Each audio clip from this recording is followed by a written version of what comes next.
Hello students, let's see the question. So the question is, a DNA molecule of Escherichia coli is heavy, full labeled with N15 and is allowed to duplicate in a medium containing N14. In first generation, the two daughter DNA molecules. पूछा गया है कि एक E coli है जिसके अंदर जो DNA है, ये जो डबल स्ट्रैंडेड डीएनए है, इन दोनों में नाइट्रोजन कौन सा है?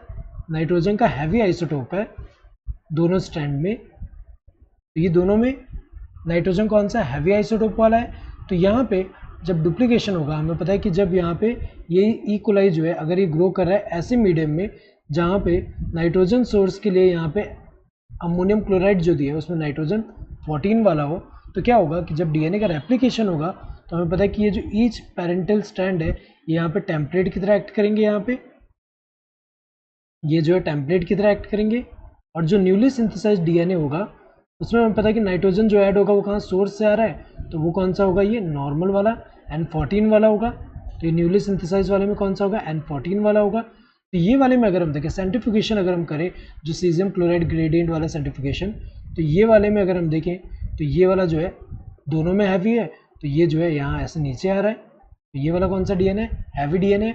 और इनका जब यहाँ पे सीजियम क्लोराइड जो सेंट्रीफ्यूगेशन करे तो ये थोड़ा ऊपर आएगा।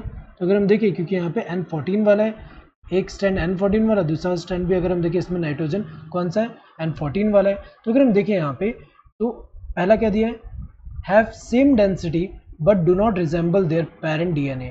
तो यहाँ पे डॉटर डीएनए के बारे में बताना है कि डॉटर डीएनए जो है ये हमें पता है कि यहाँ पे सेम डेंसिटी तो नहीं है, यहाँ पे डेंसिटी तो डिफरेंट है, लेकिन ये पेरेंट से थोड़ा रिजेंबलेंस शो कर रहे हैं क्योंकि इनमें एक स्ट्रैंड कौन सा N15 वाला है। तो अगर हम देखें यहाँ पे ये तो गलत है, सेम डेंसिटी नहीं है, तो ये वाला तो गलत हुआ।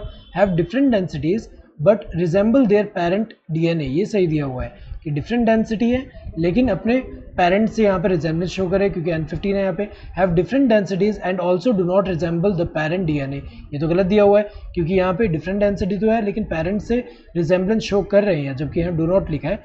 Same in density and resemble there parent DNA, गलत है, डेंसिटी सेम नहीं है और ये पेरेंट से रिजेंबल तो करे लेकिन डेंसिटी सेम नहीं है। So correct answer would be the second one, that is B.